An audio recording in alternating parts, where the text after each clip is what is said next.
Ngobrol bareng Orbit. Kami obrolkan, Anda simpulkan. Oke, selamat pagi dan salam sejahtera pemirsa Ngorbit, ngobrol bareng Orbit. Pagi ini kita kembali lagi di acara Ngorbit bersama Pak Uba Pasaribu dari Yayasan Peduli Pemulung Sejahtera Indonesia. Pak Uba ini merupakan aktivis yang peduli terhadap pemulung di Indonesia, khususnya di Sumatera Utara. Nanti kita bincang-bincang tentang sejauh mana advokasi Pak Uba terhadap nasib pemulung dan orang miskin yang ada di Sumatera Utara ini. Tapi sebelumnya kita harapkan kepada pemirsa untuk mensubscribe dan like serta memberikan komentar terhadap tayangan-tayangan Ngorbit di Medan Orbit Channel. Semoga dengan subscribe daripada pemirsa, channel ini bisa bertahan terus dan menjadi channel yang bermanfaat bagi kita semua. Baik, selamat pagi Pak Uba. Ya, selamat pagi Pak, selamat pagi. Sehat Pak Uba? Syukur alhamdulillah, puji Tuhan sehat Pak. Pak Uba, kan kita melihat aktivitas Pak Uba selama ini peduli terhadap pemulung ya, khususnya di Kota Medan dan di Sumatera Utara. Sebenarnya sejak kapan sih Pak Uba Yayasan Peduli Pemulung Sejahtera ini berdiri Pak Uba? Baik Pak, kalau yayasan ini berdiri sudah mulai tahun 2017 yang lalu. Saya dirikan bersama dengan teman-teman yang lain atas dorongan daripada warganet atau netizen gitu. Karena jauh sebelumnya saya berlatar belakang seorang pemulung dan bekerja dalam pemenuhan kebutuhan dasar. Saya ini adalah pemulung gitu kan. Nah, yang kedua, lalu saya mencoba terjun ke dunia sosial ini karena melihat banyak saudara-saudara saya sama seperti saya, orangnya hidup di bawah garis kemiskinan gitu ya. Karena bagaimana sakitnya jadi seorang pemulung yang mengutip-ngutip sampah atau barang-barang bekas, barang-barang mineral terbuang begitu, lalu didaur ulang, dijual untuk memenuhi kebutuhan hidup sehari-hari dengan keluarga. Dari situ sebenarnya saya terpanggil dan ada di benak saya terinspirasi untuk membentuk satu organisasi ini. Kira-kira begitu dia. Nah, terus Pak Uba semenjak 2017 apa yang paling bermasalah di jajaran pemulung yang Pak Uba advokasi sebenarnya Pak Uba? Waduh, yang paling urgent sebenarnya sosial-sosial yang tangani selama saya terjun melakukan advokasi dan edukasi kepada masyarakat marginal, khususnya pemulung, adalah administrasi kependudukan. Oh, iya Pak Uba, terus. Iya, berupa kartu keluarga, karena salah satu akses yang lain adalah dokumen kependudukan. Di situ masalahnya gitu dia. Dengan tidak adanya kartu keluarga, bagaimana misalnya anak-anak pemulung itu bisa sekolah, mendapat pelayanan kesehatan, mengurus BPJS dan lain sebagainya.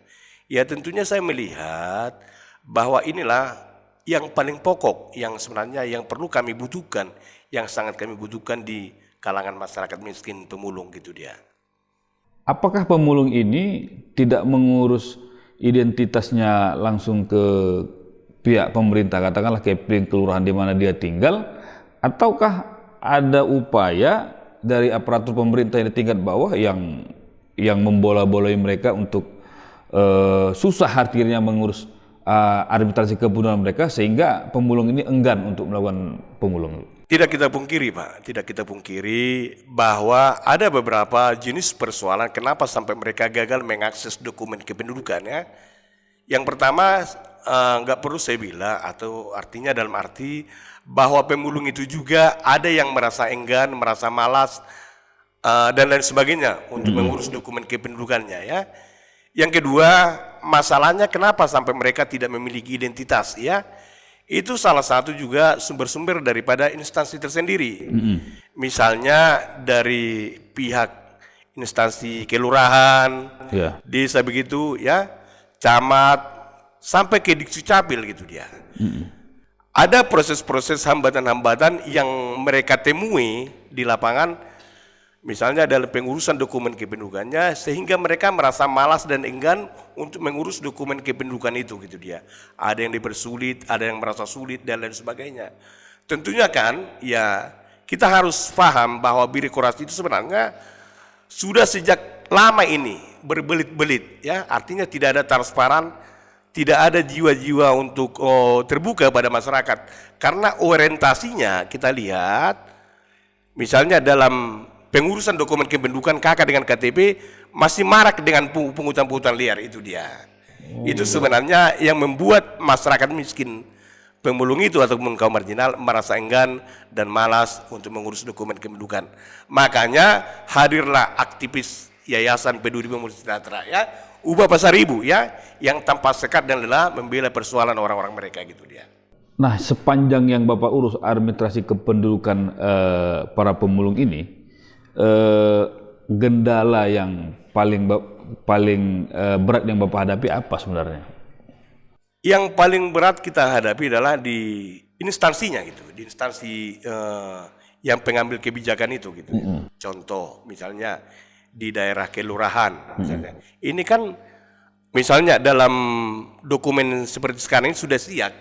Sistemnya sudah informasi administrasi kependudukan. Ya tentunya kita lihat kendala-kendala di sana banyak terkendala gitu dia. Misalnya di tataran bawah, misalnya di desa kelurahan dalam pengurusan apa misalnya, dalam pengurusan KK, mereka selalu tidak ada transparansi, tidak memberikan jalan keluar. Tapi ketika ada memberikan jalan keluar, bisa juga cepat. Iya. Nah, kan ada juga yang bisa memberikan akses mereka jalan keluar. Nah, ini dia. Kalau ada uangnya ya bisa terbit. KK-nya gitu dia.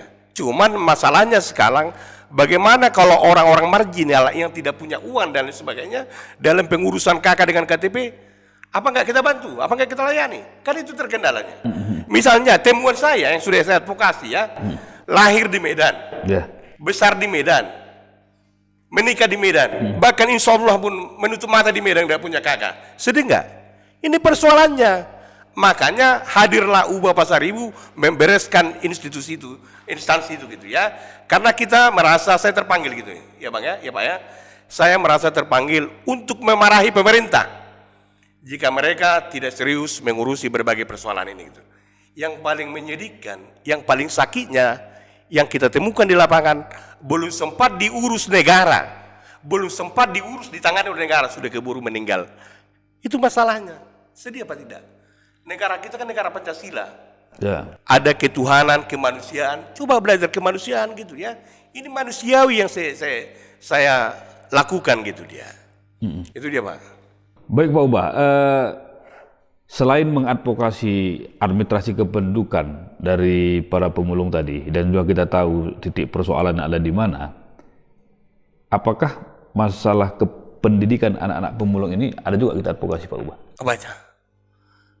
Ya syukur Pak ya, bahwa yayasan kita ini sudah melahirkan orang-orang yang cerdas gitu. Artinya bahwa Yayasan Peduli Pemulung Sejahtera yang tidak punya dana ini sudah melahirkan orang-orang pintar, begitu dia. Karena seperti tahun lalu ada saya tamatkan 10 orang dari yayasan ini ya. Mereka sudah tamat sekolah meskipun tamat hanya sebatas SMA ya. Karena meskipun tidak ada uang saya, tapi masih banyak orang mungkin yang peduli, empati dengan perjuangan saya. Itu saya kumpul-kumpul, saya bayar uang sekolah mereka sehingga tamat pada SMA ya? Itu sudah ada 10 yang kita apakan. Kalau kita bisa bicara Pak Ubah, ada berapa sih sebenarnya pemulung yang kita advokasi selama 2017 sampai sekarang ini? Oh, mohon maaf, karena kebetulan saya nggak ada sekolahan, saya nggak pintar pula mengadministrasi. Oh begitu ya? Tapi kalau hitungan jari, hitungan manual, kalau dihitungan dengan jari nggak mungkin lagi bisa saya hitung. Saking banyaknya persoalan-persoalan yang saya tangani. Misalnya dalam penerbitan KK, KTP dan sebagainya, boleh dilihat Pak, ada fanpage saya gitu ya, ada halaman saya, Yayasan Peduli Pemulung Sejahtera, bahkan channel YouTube saya ya, saya belajar gini. Saya belajar membuat halaman dan YouTube gitu ya. Di sana kita tuangkan ada berbagai persoalan, ketika kita langsung mengadvokasi, di sana kita tuangkan gitu. Kalau secara manual nggak bisa saya hitung. Berarti Pak Ubah begitu ada mendengar pemulung yang yang bermasalah, Pak Uber langsung turun ke jalan, turun ke sana ya. Tanpa menunggu waktu. Makanya sampai sekarang di sini masih ada persoalan di handphone saya ya. Baik yang diberitahukan netizen dan lain sebagainya, saya kan orang terbatas, Iya. punya tangan dua ya. Bayangkanlah Pak, ratusan lagi di handphone saya yang menunggu uluran tangan saya membereskan administrasi kependudukan mereka, begitu dia. Iya. Oke, baik pemirsa, kita rehat sejenak. Nanti setelah ini kita akan kembali lagi dengan sesi yang kedua. Tetap di channel Ngorbit, ngobrol bareng Orbit. Ngobrol bareng Orbit, kami obrolkan, Anda simpulkan.